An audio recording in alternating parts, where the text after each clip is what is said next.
누가복음 7장 1절로 10절 말씀에 보면은 그 예수님으로부터 칭찬받은 사람 이야기가 등장합니다. 가버나움 백부장에 대한 이야기인데, 우리가 이제 인생 살면서 칭찬, 사람에게 어떤 칭찬을 받는다, 이거 아주 굉장히 기분 좋은 일이죠. 뭐 칭찬을 하면 고래도 춤을 춘다, 이런 이제 우리가 책도 읽은 적이 있는데, 여러분 어떻습니까? 최근에 누구 어떤 사람으로부터 칭찬받은 기억이 있나요?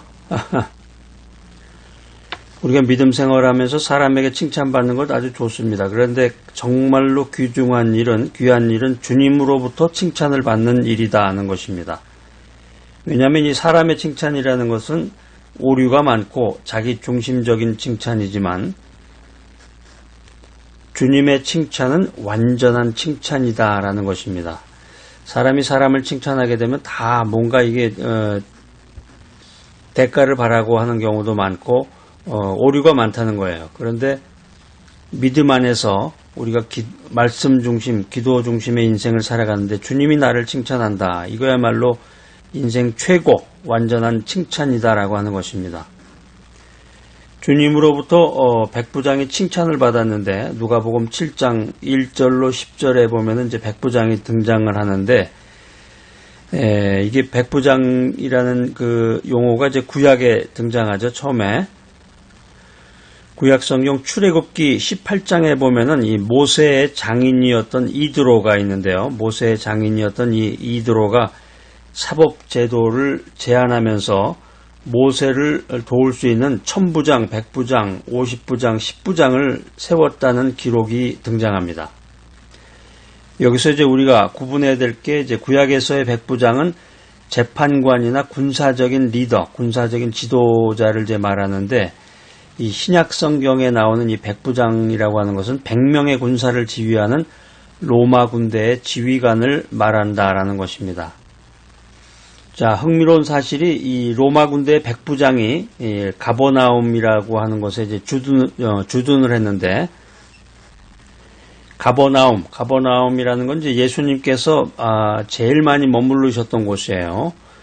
예수님께서 많은 시간을 사역하셨던 곳, 신약 시대에 있어서 가장 중요한 도시 중에 하나가 이 가버나움인데, 예수님은 어디 사람이에요? 고향이 어디예요? 나사렛이죠, 나사렛. 예수님의 고향이 이제 나사렛인데, 이 예수님이 고향인 나사렛 사람들이 자신을 거부하고 배척함에 따라서 나사렛을 떠나게 됩니다. 나사렛을 떠나서 제2의 고향인 가버나움에서 본격적으로 천국 복음을 전하시게 됩니다. 우리가 이제 자기가 태어난 곳이 있는데 그것을 이제 고향이라고 하고, 또 자기가 오랫동안 이제 머무르면서 성장했던 곳, 자기의 그 뜻을 펼쳤던 곳, 비전을 이뤘던 곳, 그것을 이제 제2의 고향이라고 하는데, 예수님의 고향은 나사렛인데 태어난 곳이 제2의 고향이 가버나움이었다라고 하는 것입니다. 그래서 예수님이 나사렛을 떠나서 제2의 고향인 가버나움에서 본격적으로 천국 복음을 전하셨다라고 하는 것입니다. 가버나움이 예수님의 갈릴리 전도 사역의 중심지인데, 예수님이 아주 많은 기적을 베푸신 곳으로 성경에 소개되고 있습니다. 그런데 많은 기적과 가르침이 베풀어졌음에도 불구하고 이 가버나움의 이 성읍의 주민들, 이 가버나움 사람들이 복음을 받아들이지 않았다라고 하는 것입니다. 이게 이제 마태복음 11장에 보면은 이 내용들이 이제 나와 있는데, 예수님께서 이 가버나움의 철저한 멸망을 예언하실 정도로 예수님이 이제 실망하신 거죠. 예수님께서 자신이 제2의 고향이라고 생각할 만큼 이 가버나움에 많은 투자를 하고 이제 많이 머무르시고, 시간적으로 머무르시고 엄청난 그 기적을 베푸셨음에도 불구하고 가버나움 주민들의 마음이 열리질 않았다. 그래서 예수님께서 가버나움의 철저한 멸망을 예언하셨는데, 이게 이제 마태복음 11장 23절, 24절에 보면은 이 내용이 기술이 되어 있습니다. 그래서 실제로 오늘날 이 가버나움이 예수님의 예언대로 폐허가 되어서 아주 버려져 있습니다.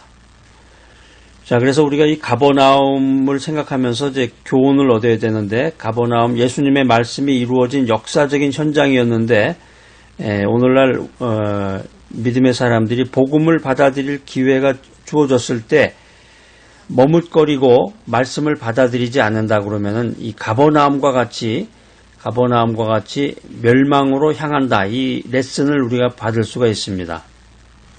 자, 여러분들 어떻습니까? 여러분들의 믿음은 어떻습니까? 여러분들의 믿음이 정말로 하나님만 의지하는 믿음인가? 의학용어로 플래시보 효과라는 말이 있습니다. 이 플래시보 효과, 플래시보 이펙트, 플래시보 효과라는 건 이제 아무런 효능이 없는 약을 감기약이라고 믿고 먹었는데 감기약의 효력이 나타나서 치료가 됐다. 이제 이런 말이죠. 마음이라고 하는 책에 이런 내용의 이야기가 나옵니다. 오늘날 이 라이트 씨가 암에 걸려서 살 수 있는 날이 며칠 안 남았다는 사형 선고를 받게 되었습니다. 그는 암 치료에 효과가 좋다는 이 크래비 오젠이 발견되었다는 소식을 듣게 됐는데, 그래서 의사에게 간청해서 그 주사를 맞게 해달라고 했습니다. 주치의였던 이 필립 웨스트는 그렇게 해주기로 동의를 했고, 금요일날 오후에 라이트 씨에게 크래비 오젠을 주사했습니다. 그런데 놀라운 일이 벌어진 거예요. 며칠 후에 의사는 그의 환자가 죽음에서 벗어나서 간호사들과 농담을 하고 있는 모습을 보고 깜짝 놀랐습니다. 의사는 암 종양이 마치 뜨거운 가스레인지 위에 있던 눈덩이처럼 녹았다. 이런 말을 했는데, 더 놀라운 게 의사가 주사한 게 그 크래비 오젠이라고 하는 그 치료제가 아니라 그냥 단순한 물이었다는 거죠. 왜냐하면 이 크래비 오젠이 아직 만들어지지 않았을 때였는데 믿음이 암 환자를 살렸다라고 하는 것입니다. 플라시보 효과의 반대 개념이 노시보 효과인데, 노시보 효과, 나빠질 거라고 믿으면 계속해서 더 나빠진다는 거죠. 건강한 할머니한테 이 의사가 이런 얘기를 합니다. 할머니 죄송하지만 할머니 이제 이번 달 넘기기가 힘들겠어요.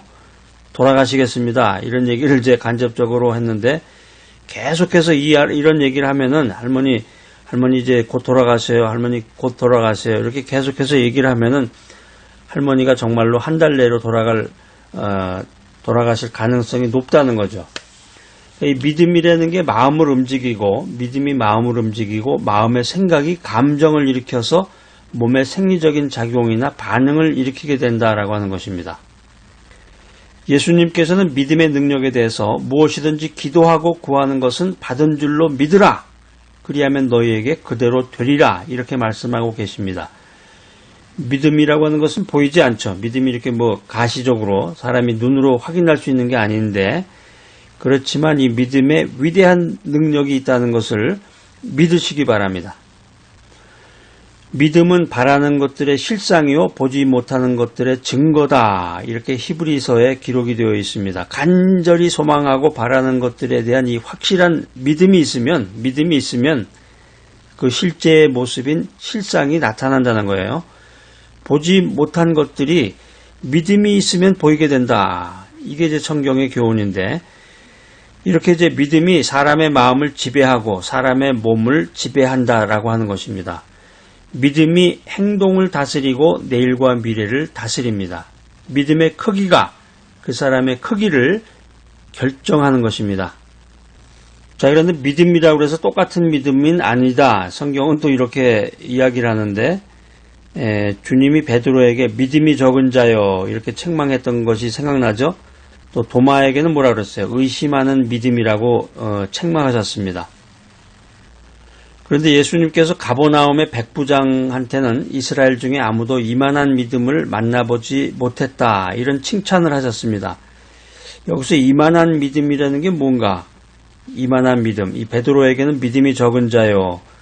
도마에게는 의심하는 믿음이라고 책망을 하셨는데, 가버나움의 백부장에게는 이만한 믿음을 만나보지 못했다. 여기서 이만한 믿음이라는 것은 이 믿음의 분량이 아니라 퀀터티, 믿음의 분량이 아니라 믿음의 질, 퀄러티, 믿음의 질을 말하는 것입니다.